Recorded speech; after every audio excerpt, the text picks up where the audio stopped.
বন্ধুরা, বাবলি রান্নাঘরে তোমাদের অনেক অনেক স্বাগত জানাই। আশা করি তোমরা অনেক ভালো আছো, সুস্থ আছো, আমিও ভালো আছি। তো আজকে আর একটা রেসিপি শেয়ার করব, ভিডিওটা শুরু থেকে শেষ অবধি দেখার অনুরোধ করছি। আজকে ডিম কষা করব। তো ডিম নিয়েছি, এখানে কড়াই বসিয়ে দিয়েছি, কড়াইয়ে পরিমাণ মতো তেল দিয়ে দিচ্ছি। তেলটা গরম হয়ে গেছে, তেলে একটু লবণ দিয়েছি আর একটু হলুদ দিলাম। এবার ডিমটা ছেড়ে দেবো।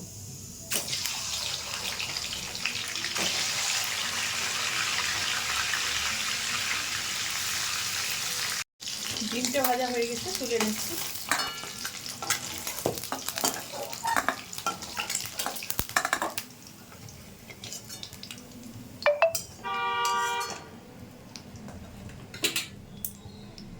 গোটা মশলা দিয়ে দেবো, দারচিনি, এলাচ আর লবঙ্গ। পেঁয়াজ কুচি দিয়ে দিচ্ছি।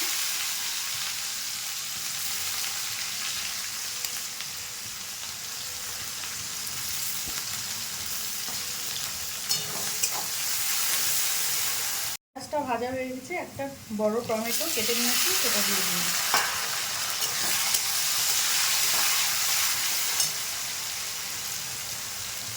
এখানে আমি পরিমাণ মতো লবণ দিয়ে দিচ্ছি।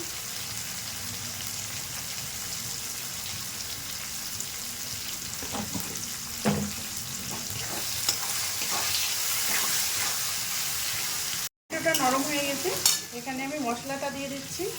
এখানে পেঁয়াজ বাটা আছে, রসুন বাটা, কাঁচা লঙ্কা বাটা, আর এখানে জিরে গুঁড়ো দিয়ে দিচ্ছি,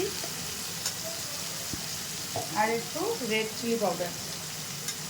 এটা দিয়ে একটু মশলাটাকে কষিয়ে নেব। হলুদটা দিয়ে দিচ্ছি।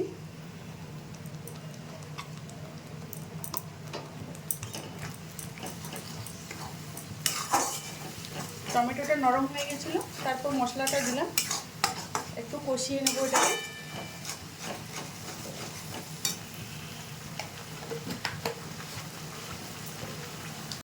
মশলাটা কষিয়ে নিয়েছি, এবার পরিমাণ মতো জল দিয়ে দিচ্ছি। মিক্সির জার ধোয়া জলটা দিয়ে দিলাম। ঝোলটা ফুটে গেছে, এবার ডিমটা ছেড়ে দিচ্ছি।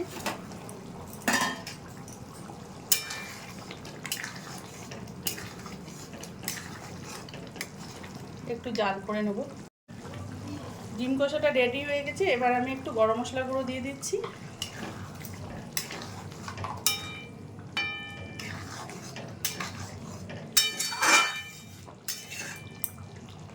গ্যাসটাকে অফ করে দিলাম।